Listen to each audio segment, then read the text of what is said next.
Chances are, if you clicked on this video, you're probably already familiar with the GATE program, Gifted and Talented Education. And chances are, if you're familiar with the program, you've probably been down a lot of the rabbit holes on the internet and have probably come to the same conclusion that a lot of us have, that the GATE program was essentially one big experiment where they were searching for children with psychic abilities. So I wanted to give a little rundown of some of the collective experiences that we as GATE children have before I get into the meat of this video. So you also might have come here maybe not knowing what GATE is and maybe not being in the program. So I don't want to exclude anyone, because I do think that there are people whose parents opted them out of these programs, people who were on the cusp but may not have tested right that day, and people who still have a lot of these psychic experiences.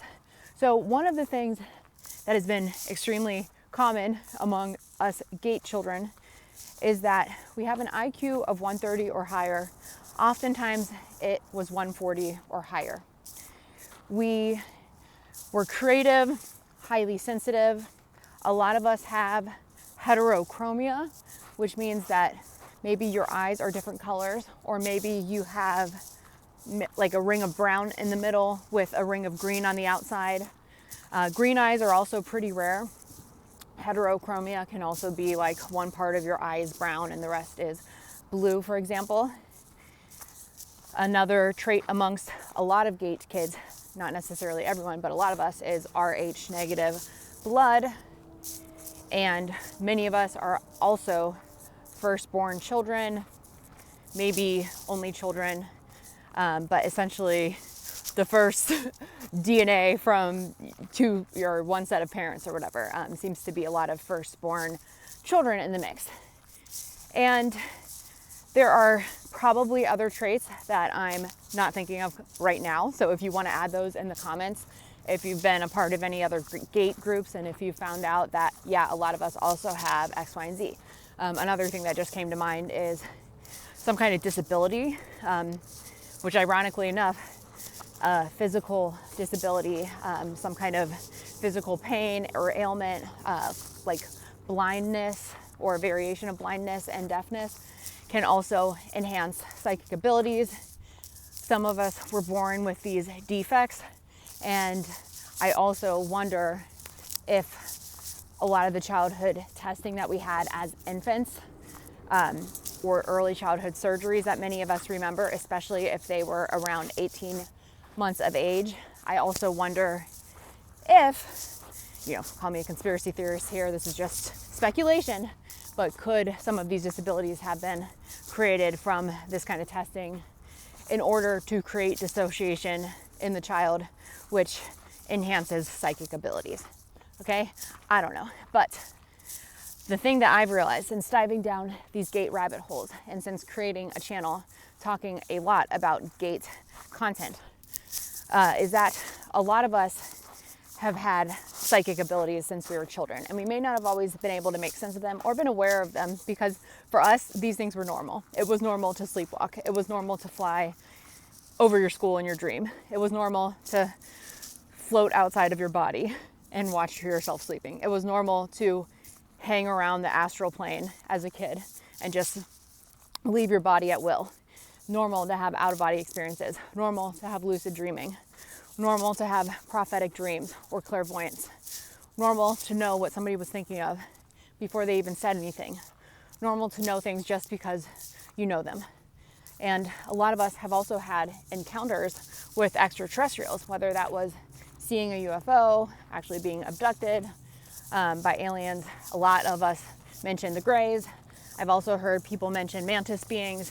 And for me personally, I've had more connections with mantis type beings in my adulthood. I've never seen a physical manifestation. I've only seen the manifestation of them with my third eye or my mind's eye, not physically in front of me, but like the presence of them. And they've actually come up in a lot of readings that I do. I'm a remote viewing psychic, and I do remote viewing tarot readings where I use oracle cards in addition to my remote viewing techniques. And I tend to attract a lot of clients who are like me in the sense that they have psychic abilities that they're just kind of trying to navigate. And I have one friend that comes to me a lot, and I always see mantis for him. And he was actually in special ed as a child, and he actually has hearing loss.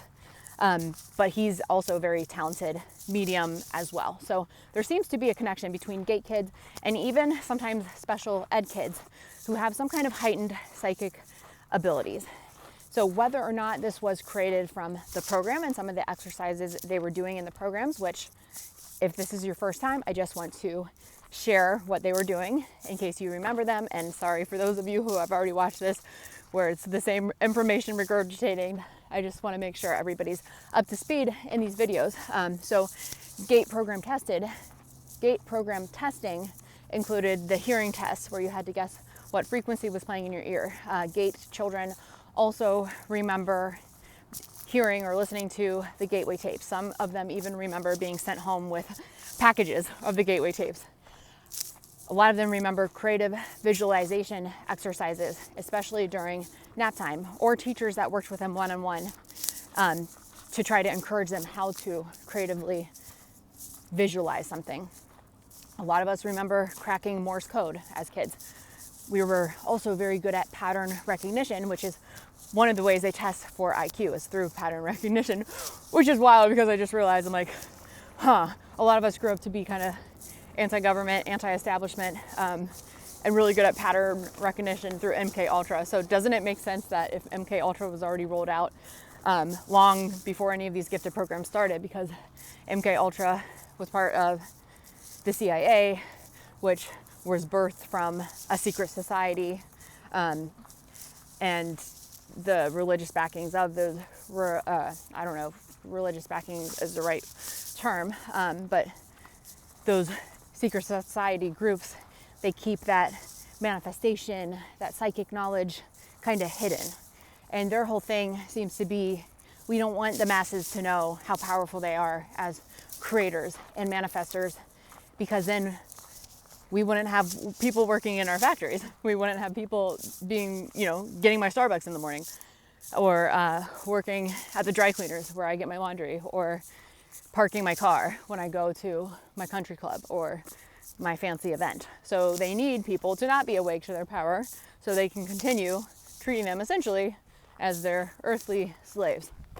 So all of that to say, could that be why they were interested in kids who had pattern recognition from an early age? And perhaps this was so that they could try to get a handle of our minds at a young age in order to try to prevent us from going off script.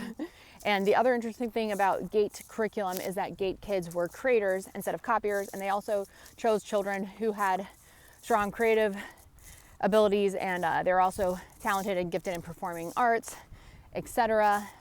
So essentially, gifted mind just means that you're more sensitive, you are more psychically tuned into your environment, into people, and you have natural intelligence, and with that comes natural manifesting abilities.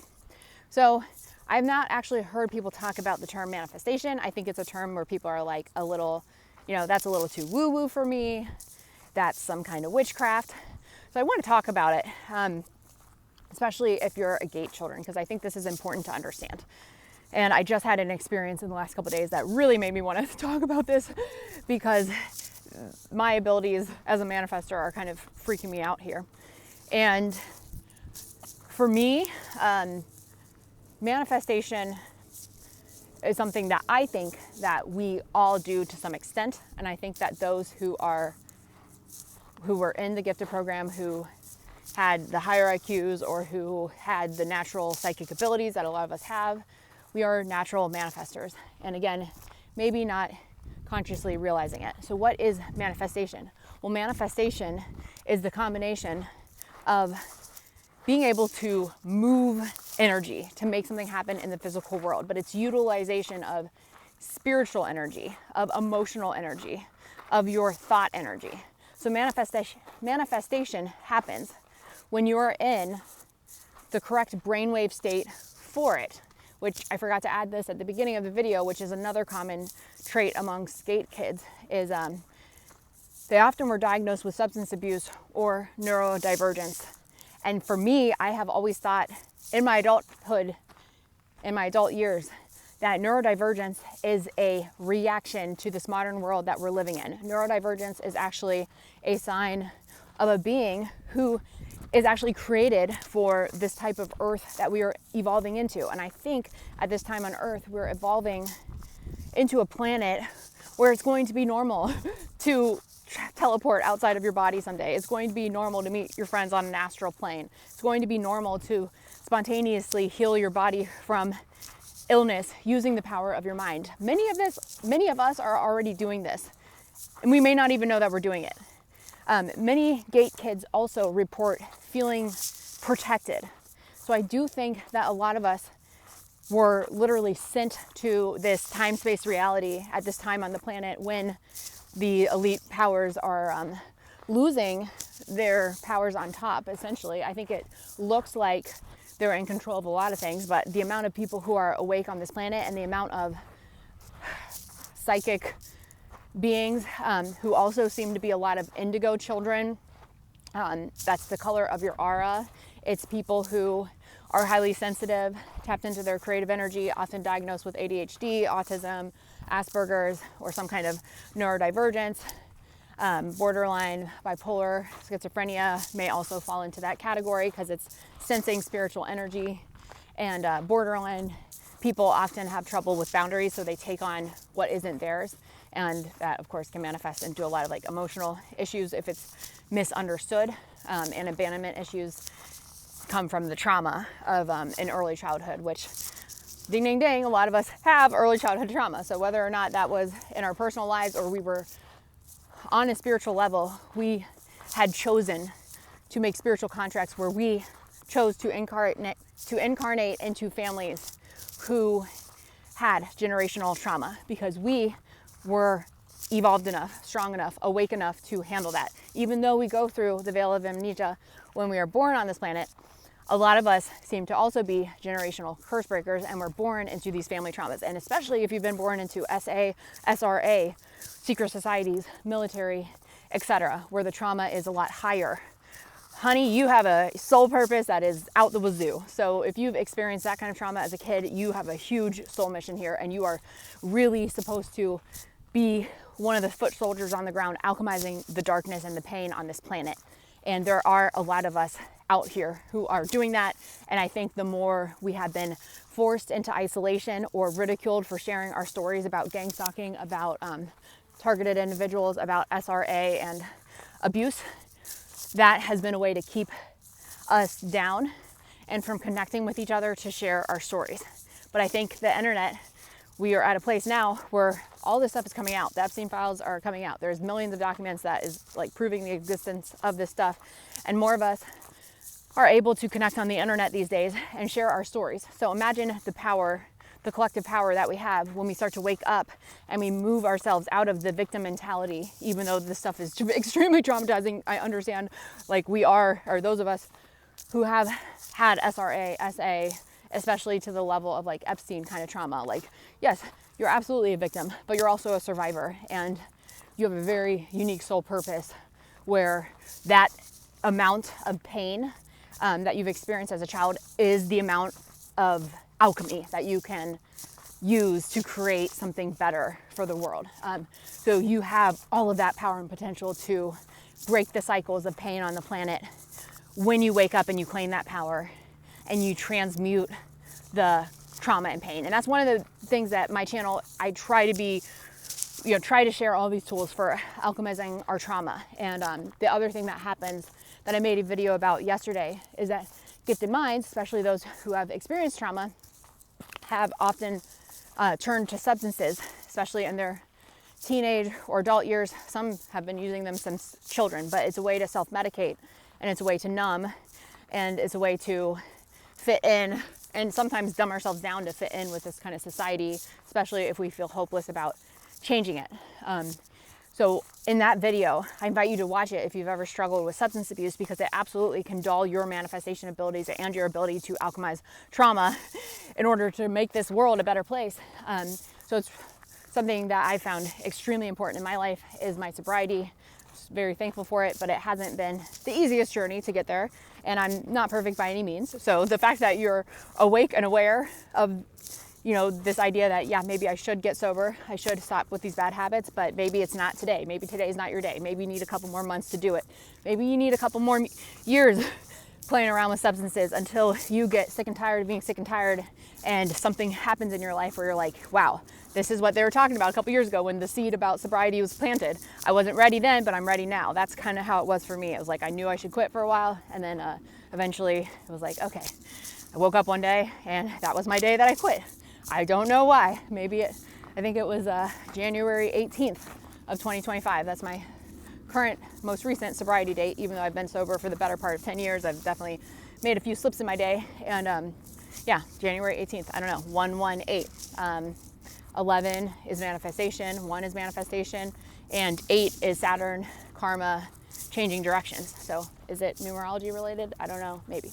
So anyways, all of that to say, substances, substance abuse, and things like the DARE program were also used in childhood conditioning to dull our ability to manifest and prevent us from manifesting. So if we are pacified and if we are not aware of our power and we're just like, okay, whatever, just give me the next drink, give me the next drink, that's a manifestation of itself. You're manifesting addiction. You're manifesting the feeling that you get from the substance of choice.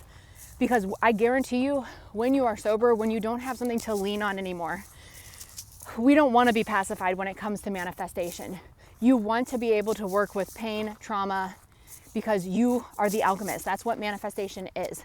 It's why, this is the epiphany I had today, it's why secret societies, witches, warlocks, etc., who are involved in those secret societies, it is why they use chaos magic, because the more chaos you have, the greater manifestation ability you have. And this happened to me yesterday. This is so crazy. I've been watching Kevin Trudeau's channel a lot, and he says that he was part of the Brotherhood and he got out of it, and then his story is really interesting. He was like sent to jail for a while, and basically, I don't know, he's involved in the Epstein stuff. I don't know, but he's talking a lot about his experiences in secret societies, and with manifestation and stuff. And a lot of what he says actually really rings true for me, just as something I've figured out on my own. I've never been, according to my knowledge, a part of a secret society. It was more so I was a gate child, didn't think about the gifted program for years and years and years, got off path in my late teens, early 20s, and drank for about a decade under the influence. Manifestation and music, by the way, Taking Back Sunday, emo kid music phase, their album, A Decade Under the Influence, that I used to play and repeat. And then, now I've manifested this life where I've spent a decade under the influence of alcohol and MJ and nicotine and caffeine and men who were not the best for my mental health. So that's just interesting. And I've always said that music is manifestation because you're repeating a mantra, which is what yoga practitioners and, spiritual gurus all throughout history use, which witches and warlocks use. They chant, they repeat a word. A word is spelled out, spelling, magic spell. So the words we say, the music we listen to are very important. And secret societies, I think what's been happening is that they're trying to collectively create chaos using primarily a lot of the gifted minds, and then those, of course, even who aren't gifted, because they will follow suit because they're harder, they're easier to program. Essentially, because you've got, I don't know if you want to think of like gifted children as the non-NPCs, or if that's mean to call regular, other humans like NPCs. I don't think everybody's an NPC, but I do think a lot of people on the planet are not awake to their abilities of manifestation or their psychic abilities you know, as a human being, and they have no idea what they're aware of. And then I always wonder, like, is manifestation just something that comes naturally to me and many other people like me? Or is that something everybody has potential to tap into? I don't have the answer to that. I really don't know. I do know that some people never show an interest in manifestation or honing in on their powers, or even an interest in trying to learn about their own manifestation abilities. So I am starting to think that maybe this is just a smaller group of people who have these natural abilities, and that's why they're trying to track us down in the GATE program at childhood, so they could kind of nurture those abilities and kind of guide us into different careers that would be helpful to them, like funnel us into military, into the entertainment industry, into Mensa, into roles as scientists, and basically people who are going to further their agenda. Politics, we've heard Candace Owens talk about gifted programs when she's talking about Charlie Kirk, and then Erica Kirk being the handler. So there's a bunch of stuff even showing up in pop culture about a lot of these bigger celebrities potentially being a part of gifted programs or similar programs when they were younger. So they're essentially being groomed for the organization or for the positions that they have now. And hell, for all I know, Erica Kirk's probably been groomed since childhood too. I would not be surprised if she was a gifted child, especially since she is a Scorpio, and Scorpios tend to be extremely perceptive and extremely tapped in spiritually. So yeah, I would not be surprised. So anyways, these organizations trying to use GATE children from a young age, and then how they've been able to do that is they were able to, you know, play the gateway tapes, teach about manifestation and visualization as a child under the guise of like, oh, we're just like exercising your creative mind. You're not really cracking real Morse code. You're not really cracking Sumerian technology. It's just a worksheet. But the fact that every curriculum was different, it was almost like they intentionally did it that way so they didn't have a paper trail leading back to everything. And it's almost like they took groups of different kids and they were kind of doing different experiments. Maybe this one group of kids can creatively visualize something. Maybe this other group of kids can open a portal. Maybe this other group of kids can crack the code for something. So it looked different in every program, and that's why I think we don't have a lot of GATE records, which I also made a video on about how GATE kids are conveniently missing their records. But when it comes to manifestation, it seems to me that GATE kids have this special ability where we're tapped into our manifestation abilities.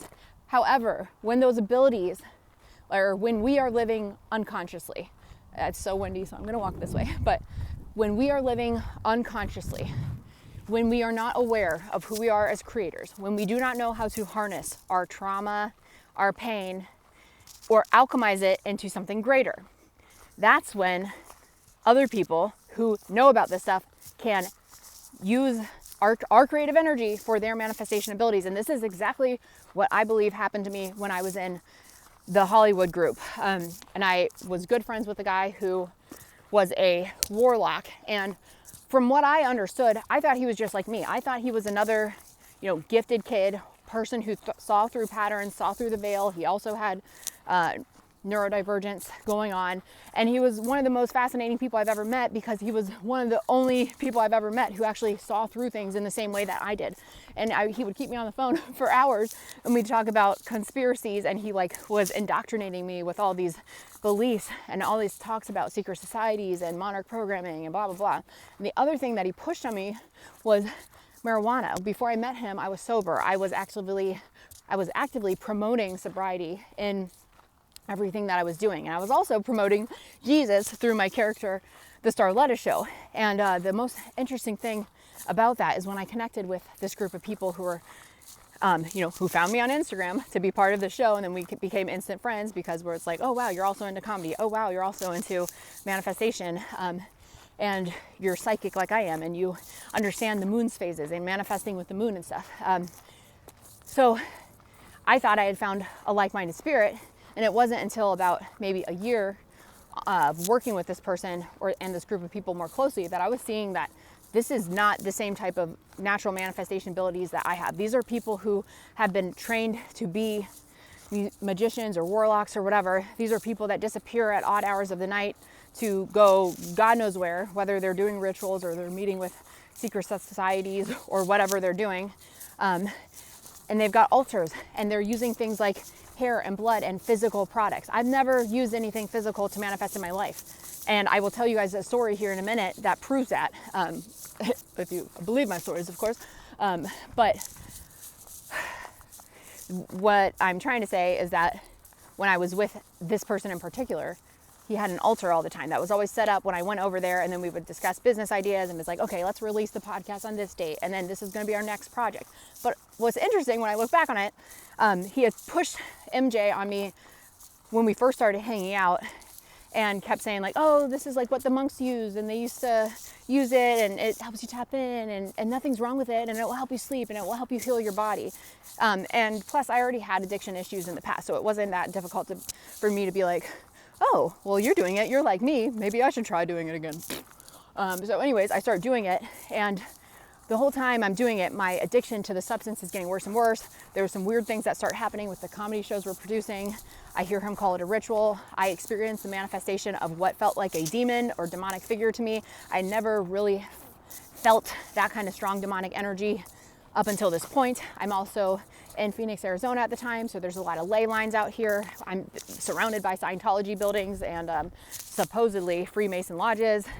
A lot of the people I'm brushing elbows with have like large followings, and they are brushing elbows with, you know, people from LA, people who are in the industry, etc. And then I'm realizing like there's a lot of rituals going on. The one guy is saying that he practices chaos magic. The other guy is saying he's got a ritual book by his bed and he does sex magic. And so I'm like learning about all this stuff, hearing about all this stuff. This is all stuff that I've never consciously used. I never consciously sat down and was like, I'm going to use sex magic, or I'm going to get an altar and like get a piece of hair from this thing and then pray to a demon and make something happen. It's always literally been like, if I want something to happen, I meditate, I focus my mind, focus my energy, and I write it down on a piece of paper. Like I write it down in present tense or from a third person point of view. I remember I was dating a guy a handful of years ago, and this was like a crazy manifestation to me because this guy was really emotionally avoidant, and we were friends before we dated, and that's all I knew him to be. But then we transitioned from friends to lovers, and he had a lot of like anger issues and stuff, and I was like addicted to toxic men back then and fixing them. So when I was trying to like do scripting exercises, it was like, okay, he is nice, he is loving, he tells me he loves me first, he wants to, or he makes the effort to hang out with me, he asked me to be his girlfriend. So like all these things that I wanted him to do, I literally would write down on a piece of paper at night and think about it right before bed. And then I started watching him literally do everything that I wrote about. So I was like, holy crap, this is like such a cool technique. I'm literally just scripting the way that I want my reality to be. And I did that for like 2 years. I would script every night before bed without fail. And I would write things down like, I want to make $2,000 this month. And then the action I would put in is like make an Instagram post every day. And then I remember this trunk show I had where I made like $1,000 in 2 hours, and my mind was literally blown because I'm like, holy crap, I like literally made that amount of money. Another time I read the book Think and Grow Rich by Napoleon Hill, and this was right before the pandemic. And one of the things that he talks about in that book is auto-suggestion and then writing something down on a piece of paper. So basically what you do, one of the biggest hacks in that book is you write down a phrase and a goal. So and a date to make it real, and what you're going to give up in exchange for reaching this goal. So my mantra back in like 2019 was like, by January 1st of 2020, I will have in my possession $100,000 in exchange for, I'm waiting for the answer to come for me, but I'm listening to my intuition and allowing it to manifest. And it was something along those lines. So I start repeating this phrase to myself every single night and every single morning as it says. And then after about a week of doing it, I'm like, I don't believe that I'm going to manifest $100,000. It just doesn't seem right. It's too big of a stretch for me. So then I decide at the very last minute, I'm going to change it to $10,000 because $10,000 is big enough that it would change my life, but also not so big that it's like, that could never happen. So I change it to $10,000, repeat this mantra a few more times, forget about it for like a month or two as life goes on. And then the pandemic happens, and then I end up filling out unemployment because the job I was working at the time, I think they were like shutting the restaurant down. So I was filing for unemployment, And I will never forget waking up to $7,300 in my account overnight one day, which was the most money at once that I've ever seen. I was like, what the fuck? And then a month later, you got the stimulus check for like $1,400. And then after that, there was one for like another, I can't remember if it was $1,400 for the second stimulus check or like $2,000 or something. I don't remember. But overall, in that year, I made $10,000 from unemployment and stimulus checks. So I was like, holy crap, like my manifestation technique that I used from Napoleon Hill, his book, Think and Grow Rich, actually happened. So anyways, in my mind, I'm thinking right now, and I'm thinking back to what I've heard other people say about like fallen angels or Nephilim or these beings who have been kicked and cast out of heaven. And their only way to manifest things on the physical plane is to do it through other people, or do it through making sacrifices to Satan. So I believe that this group of people that I was involved with, I call them the gatekeepers of fame, because the whole time I was with them, they're like, you're gonna be famous, you're gonna be famous, we're gonna be famous. And it was like this confidence that they just knew, and then they knew all these industry secrets and like were kind of coaching me to be famous, like, well, we have to do this, and then no, it's all about perception. You gotta have a John the Baptist guy come out and tell everyone how great you are. And I was just like, okay, I'm listening, whatever you tell me to do, boss. So that was like what I experienced with the Hollywood people. And like I said, over time, what I thought was like innocent manifestation, like, oh, you follow the moon phases just like I do. What I realized was that this person was, I believe, he was like chanting things, and I don't know if he had like a god that he was praying to. I don't know if he was part of a secret society. I don't know if he was some kind of religious organization. I don't know what he was doing, but I believe that the marijuana that he kept trying to get me to smoke was some kind of connection. It opened some kind of portal, whether that's a portal in my mind or a physical portal because of the chemical reaction in my body. But I started having manifestations of demonic entities, and I'll remember laying in bed. I remember laying in bed a couple times where I felt the presence of something, and I'd find myself talking to it out loud like a crazy person. And then there were even times where I felt this presence, and then my dog would just start barking randomly at a spot right above my head. So I believe that whatever I was smoking, whatever they kept offering me, I think that he was trying to like program it with something potentially. And I don't know if he was, if he was part of that group that has to make sacrifices. There's so many other sketchy things like that happened during that time. There was literally somebody who was part of one of the shows that we did as a group who died in a motorcycle accident, and then somebody else that these people were working with also unalived themselves right before he met me. And that was one of the things. He was like, oh yeah, my friend unalived himself, and I was the one that found him, and you can be part of the benefit show. So when I look back on it, I'm like, holy crap, like, was I the next sacrifice? Because my life started getting really crazy, and there was like so windy. There were so many like demonic type things that were happening. And when I look back on it, I'm like, okay, I think there's two manifestations here, or two kinds of manifestations here. I think there are literally people who might be part of these fallen angel bloodlines, and their families have ties to these entities, and they have to continue with the sacrifices and the meetings and the actual magic with the elements. They need physical elements. They need to physically chant words. They need to call upon their entities and their gods that they're praying to. And then there seems to be a group of us who are just natural manifestors without having to pray to Satan or any other god, without even knowing that we're doing it. Maybe it's just writing down on a piece of paper, or it's envisioning something and daydreaming about something enough in your mind that you're like, wow, I've been thinking about this thing forever. I didn't even do anything, and then it manifested. And the more I learn about manifestation, the more I realize like all it takes is like you have to want something, but not want it so bad that you're in the vibration of lack. But you have to have the desire, be clear about the desire, and then detach yourself from that desire. Be okay whether that desire comes into your life or not.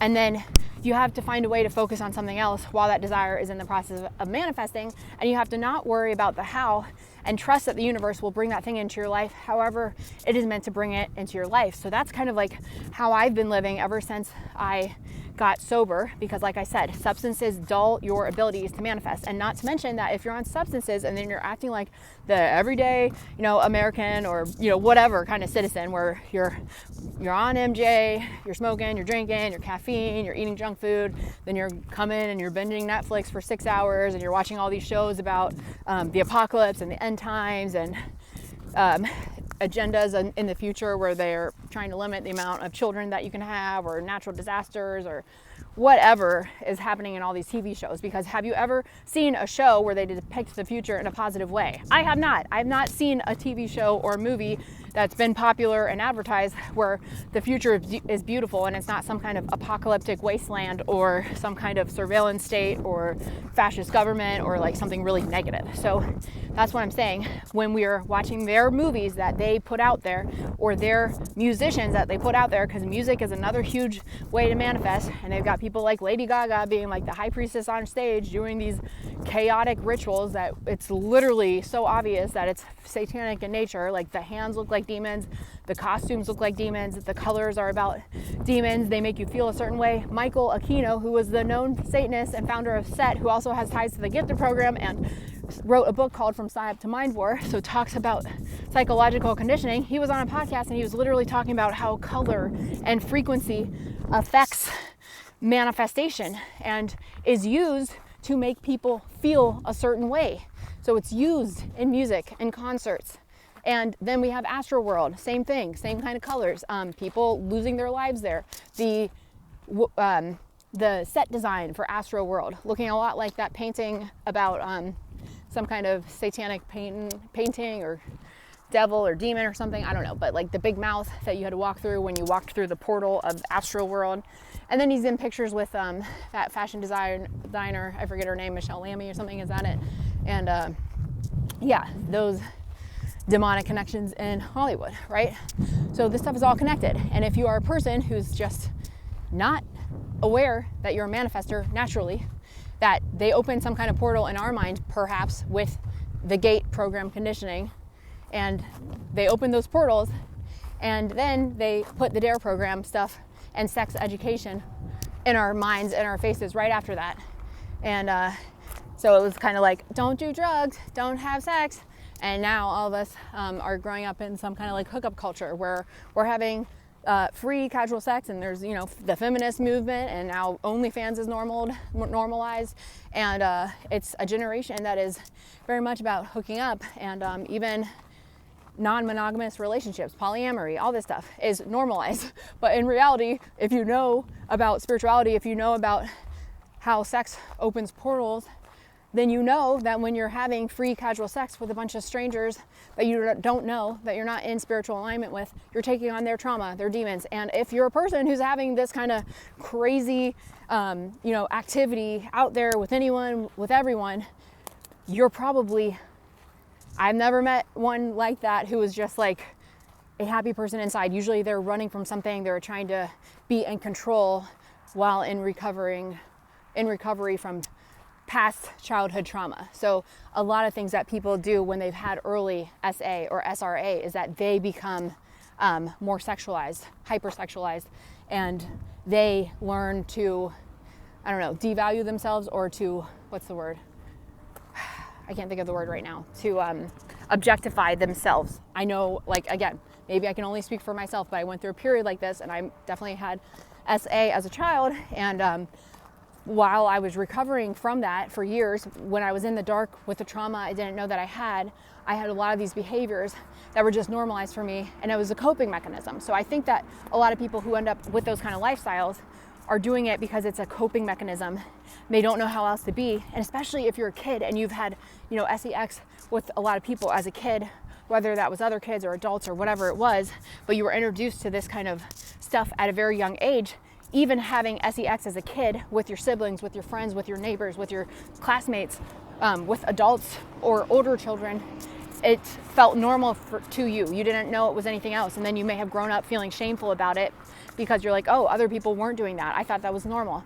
And then you end up attracting a lot of toxic relationships and leading with your sexuality, and then devaluing yourself and not thinking that you're worth more than your body or your looks. And then you end up doing OF work or whatever, because it makes you feel in control, and or you end up being the, like, if you're a woman, for example, you may end up very strongly in your masculine energy where you're the one to take charge. You're the one to track down a guy to have relations with, because you're trying to ultimately heal from the trauma that happened to you as a kid, and you feel more in control when you're the one who is initiating that action versus somebody trying to initiate that action on you. So I don't think it's by design, as people have pointed out in my comments on my last video about sobriety, that sex ed and the DARE program were introduced to children almost as a way of saying, like, don't do these things, but it's creating like the reverse psychology effect where we're like, oh, I'm already a curious, smart kid, and the adults are doing this, and I feel like an adult, and I want to be an adult, and I want to be cool like these people in the movies. Why are you telling me not to do something? This is from a comment on my channel, by the way, so I forget the name now, but it's in the comments of my last video about sobriety. Somebody just said it so perfectly, like, I want to be cool like the adults, I want to be cool like the teens, and they're telling me in the movies that it's okay to have sex, and it's okay to drink, and it's okay to do all these things, but then my school is telling me not to do it. So it's creating, I don't know if that's cognitive dissonance, if that's what it's called, or if it's something else, but essentially, can you see how that kind of has the effect of mind control in a society? And now we're in this, at least me, I've been in this generation of like hookup culture all around me, alcoholism all around me, undiagnosed alcoholism, because people don't call it alcoholism. People won't call it what it is. They don't call it alcoholism. But if you need a substance every single day to get through life, and you don't know who you are without the substance, you've never lived your life sober, you always need something to get high, to interact with your friends, to get up out of bed every day, you have an addiction, my friend, if you need to do it every single day. And that's a hard pill to swallow. And that's what I had to just be truthful with myself. Like, I don't want to be controlled by these entities anymore. I don't want to be a puppet for your MK Ultra bullcrap. So yeah, that's a hard pill to swallow, and it's hard to recover from when you realize that you are addicted to this shit, and you have to get your shit together, and you have to make some hard decisions. You got to cut some people out of your life in order not to do this anymore, and in order to gain your power back. But it is worth it, because you don't want to be, I hope you don't want to be a puppet to these organizations, because the future belongs to us too. We are the future. The future falls in our hands, especially if you are a gifted mind. If you were destined to be a leader of the future, if you are a generational curse breaker, it falls on you to claim your ability to manifest. Especially if you are the type of person who manifestation comes to naturally, and you don't have to call upon the demons or your altars or grab somebody's hair or period blood to manifest. You can just manifest simply by using the power of your mind. Now, for the story, I wanted to tell you guys this crazy story and the whole idea, the whole reason behind making this video. So the other day, as you guys know, if you've been watching my channel, I am fostering a litter of puppies. Have been for a couple weeks now, since March 3rd, literally the day of the eclipse. So they were born during the eclipse, like such cool puppies, such a cool experience. But they were bottle fed around the clock. So when I first got them, it was bottle fed every 2 to 3 hours. Then it was every 3 to 4 hours. Now it's every 4 to 5 hours. I'm trying to stretch it to 6 hours because they're just about old enough that they can go 6 hours, but I'm waking up in the middle of the night every single night. I'm a person who values my sleep deeply. I value silence deeply. A lot of the reason I do is because, as I mentioned in other videos, creative and highly sensitive people are naturally more often in alpha and theta brainwaves, and you get there through quiet, through solitude, and through being present, being in the present moment, which often comes from being a creator. So like doing creative projects, sewing something, making jewelry, all these things that I used to do, they kept me very present. Even being in nature, working with your hands, gardening, working with animals, etc. So those would be things that keep you in that more like an alpha brainwave state, which is like the sweet spot for manifestation. But if you've got a TV on all the time, you've got roommates that are loud and talking, and there's stimulation all over, it can drive you crazy because your brain is not used to that. So then it presents as neurodivergence and ADHD and hyper arousal, because you're trying to get back to center, because you know that all that noise is not normal and you can't function with it. So I was experiencing this the other night because I live with my mom, and my mom she watches TV like all the time. It's pretty much on in my house from 10 a.m. to like sometimes 1 or 2 a.m. And like I said, I'm a person who values my sleep and values silence. And I'm finally had this realization, like, holy crap. I think a lot of the reason I've had what feels like money blocks and blocks of like feeling like I can't afford to support myself, or like I feel like I've been trying to manifest this freedom for strays and like homestead for a while now, and I'm like, why am I blocked? I'm usually such a great manifester. And then I'm like putting two and two together, like, oh wow, like I'm living in an environment that's chaotic all the time. Not only do we have the TV on all the time, so I'm always hearing it no matter what, but my dogs are reacting to it. My dogs get hyperstimulated from it. So then we're having to be like, it's okay, calm down, go in the cage, stop barking, and trying to handle and reel the dogs in. So it's like so much chaos. And then on top of that, I'm setting, my alarm clock is going off like every 3 hours, every 4 hours to feed these puppies. And I'm so exhausted. And I'm like, I don't know how much longer I can keep doing this, because it's been hard for me to show up, and like, I'm responsible for 8 dogs right now, like keeping them alive and paying for their food, for puppy pads, for cleaning supplies, for the laundry, all the things that come with animal rescue. And then I have bills to pay too. So I'm like, how am I going to keep doing this? So anyways, I'm laying in bed 2 nights ago, and I'm feeling like this uncontrollable rage, which never happens. I very rarely feel anger and rage, because I've worked on myself for a really long time, to the point where I understand how to talk myself down from a trigger. But for whatever reason in this moment, I had just taken like a 5-hour nap, or like a 3-hour nap, because the TV was off, and I experienced the sweet bliss of silence, and I was like, oh, so nice. But then the TV goes on, and then I wake up, and then it's a reality TV. So it's like the worst kind of TV, the most stimulating kind of TV. And I'm just like, oh my God, I'm so mad. I'm like, Mom, can you please like turn it down? I'm trying to sleep. I got to get up in, an hour to feed these puppies again. I just need to sleep, or I'm going to go crazy. And then she's like, it's down. And I'm like, I can still hear it. And then I'm trying to put on white noise and brown noise, and none of it is working. And I'm just like, oh my God, like I can't do this. Like, I love my mom. She's getting older. I don't want to live far away from her. I like living with my mom more than I've liked living with anybody else, other than the TV thing. But like, I love my mom. Like, she's my best friend, and I just love her dearly. So I don't want to think about a life without her. But I just had this moment where I was like, okay, something needs to change. Like, I need to either get my shit together. Like, I need to get some kind of second job. I need to figure out how to make more money so I can get my own place. And so then I start to apply these techniques from Think and Grow Rich, and not thinking anything of it, but I was like, I want to live alone.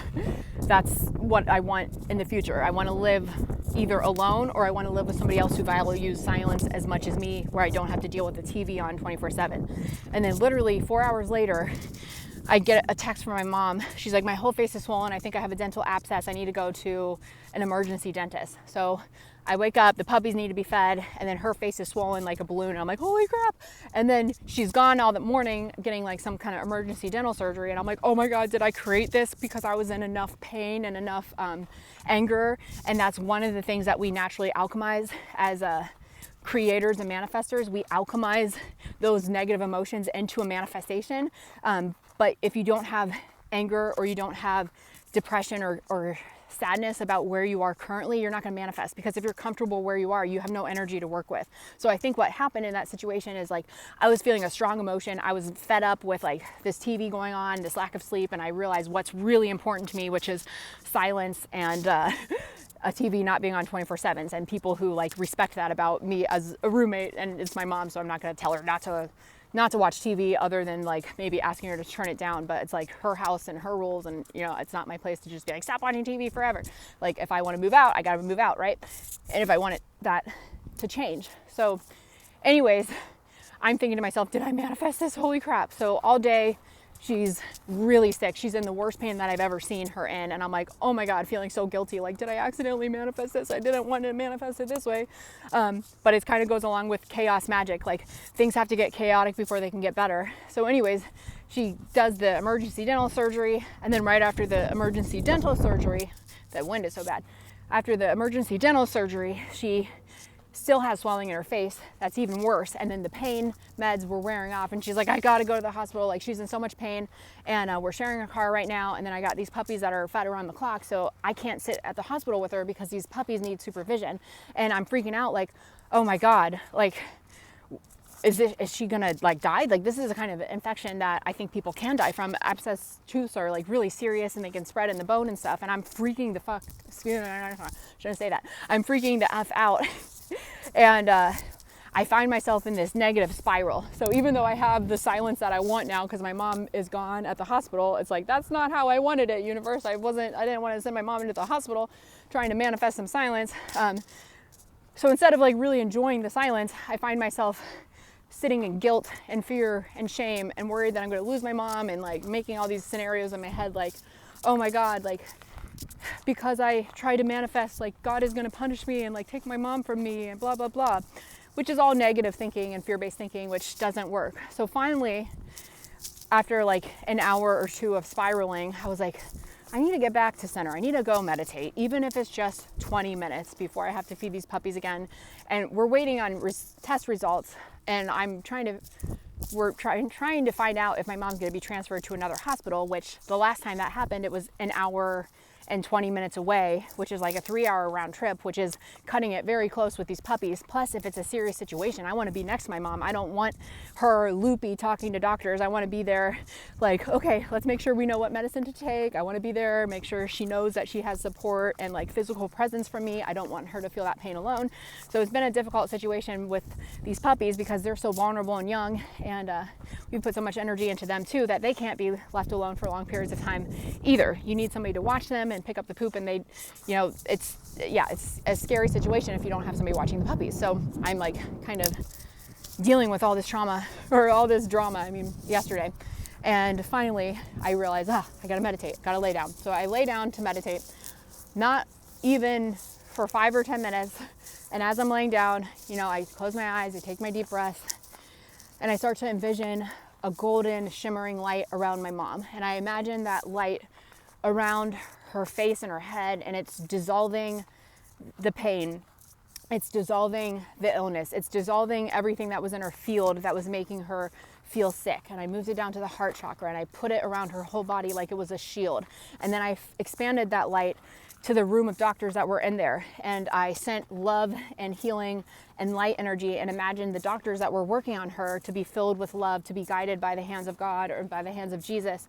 I prayed in Jesus' name and God's name. I was envisioning all this stuff. And then there was a part of my vision where I was imagining it was so weird because when I was envisioning like the light, I also started to take like a ball of energy in my hands, and when I thought of my mom, it was like I felt her pain physically when I was thinking of her. So the same side of my face started to hurt, which is the side of her face that had the abscessed tooth or like the swelling. So I started to feel that, and then I was like, okay, I'm transmuting this, and I was like getting ready to like make an energy ball with my hands, because it was making me feel better, and I was feeling like I was actively like moving energy on the astral plane, as crazy as that might sound. But literally right as I'm thinking about that, at the same time, I felt like a presence. I don't know if it was like, I saw a vision of like some people standing in a robe.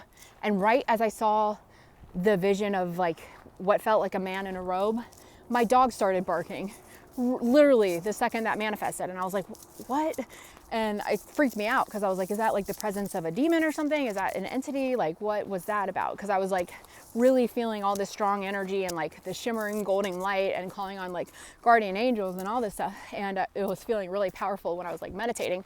And then my dog barked, and I'm like, okay, well, he won't stop barking now. And it's only been about 10 minutes that I've laid down, not even, probably like 5 minutes. And I'm like, well, I might as well go feed these puppies because my alarm clock's about to go off in 10 minutes. So I might as well just get out of the way, go start prepping the food now. So I literally go to do that. And then I get a phone call from my mom, like, everything's fine. My test results came back good. My white blood cells counts are good. I don't have to go to the hospital. You can come pick me up now. And I'm like, what the heck just happened? I literally feel like my anger kind of set off this chain of events, like this anger that created a realization like, hey, I need some silence and solitude. And then boom, mom ends up in the hospital. But then I start spiraling for all these hours. And the more I'm spiraling, the more she's like, oh, we're waiting on test results. Oh, they're going to give me this medicine. Oh, I had to take this to counteract the effects of this. And oh, I might have to go to this hospital. Oh, my face is swelling even more. Oh, I'm in so much pain. And it's like a loop that's feeding itself. I'm worried about her, the manifestation of her in the hospital, keeps getting like worse and worse at the time. So then finally I've had enough of this pain, and I'm like, dude, I'm a teacher of this stuff. Like, I know better. Like, I'm spiraling right now. I'm living in fear right now. This is what I teach people not to do. But since I'm a teacher, in order to teach, you have to learn, you have to experience. So this is literally my teaching moment to myself, so that I can come back and share it with you guys, with anyone watching. And a lot of you guys are like this too. You have to have these experiences with yourself in order to be the teacher. So yeah, it was just such a wild experience of, finally deciding enough with the worst case scenario, fear-based thinking. Let's channel it back in. Let's step into my power and my energy as a creator. Let's call upon the magical powers of Jesus, the healing powers of Jesus. The kingdom of God is inside of you. You don't need me to heal. You have the ability to heal yourself.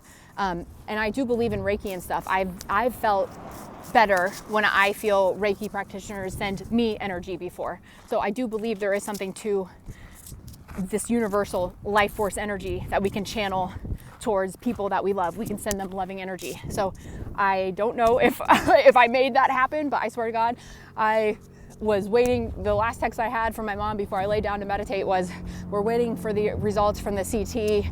They said it doesn't look good and I might have to go to another hospital. And I'm like freaking out. But then I go meditate, I pray, I envision the white light, the healing, the Reiki, all that stuff. And then literally the dog barks, wakes me up. I'm like, okay, let's just take care of what's in front of me. Let's go feed these puppies. And then boom, instant manifestation of a text that's like, I'm fine. The blood cell count is fine. And I don't have to go to the other hospital. So then she comes home with medicine, antibiotic, etc. And it's the next morning and all of her face swelling is gone.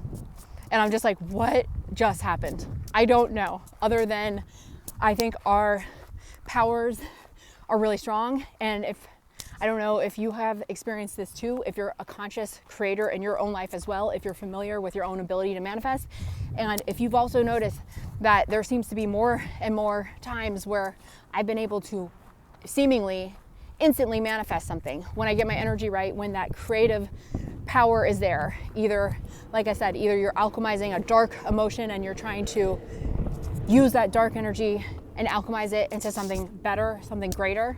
Or if you are feeling a strong emotional charge, and then you can focus your mind not on the negative energy, which it seemed like the more I was spiraling, the universe was showing me exactly what I was thinking. Like, my thoughts are like, oh my God, I'm gonna lose my mom. Oh my God, I'm the worst daughter for like wanting space and quiet. Oh my God, blah, blah, blah. And then the universe is like, oh, your mom's in the hospital. Oh, it's not looking good. Oh, this is like really serious. And then I shift my thinking to healing, to trust in God, trust in the universe, trust in her own strength and resilience to heal herself. And then boom, the universe just reflected that back to me. So I do believe that manifestation is happening actually more frequently on the planet. I think the vibration of Earth is raising. The vibration of people on Earth is raising. The veil is thinning. We are more in tune with our abilities to manifest. So we have to be extremely conscious and on top of our thoughts 24/7. That is what I'm realizing.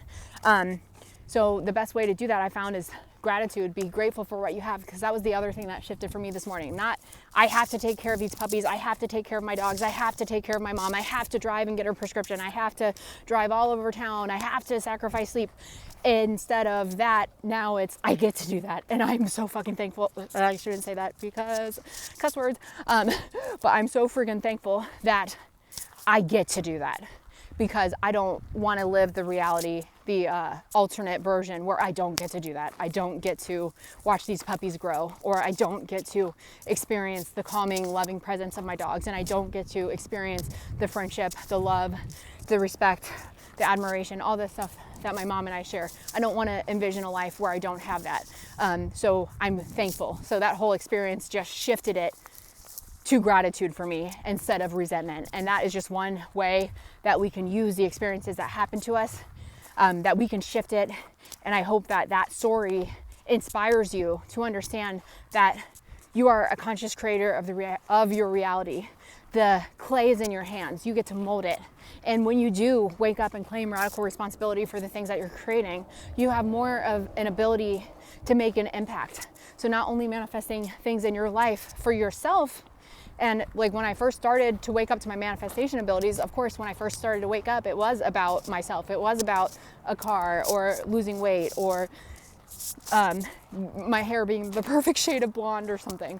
And then as I've grown and understood manifestation more and psychic abilities more and how to use them in a responsible way, now it seems to be more like, how can I manifest property that can help other people? How can I manifest money that will save the lives of, dozens, if not hundreds or thousands of dogs someday? How can I manifest eventually, like it'd be amazing to manifest millions of dollars to have properties where you could help set up communities for people, and you could hire people, you could pay people to do what they love doing. So you're supporting people who love the work that they're doing. That's the kind of creator that I want to be. That's the kind of impact I want to have in the world. I want to have enough money and enough influence in the world that I can pay other people who are, living their purpose. And I can create spaces for people where healing can happen for animals and humans alike.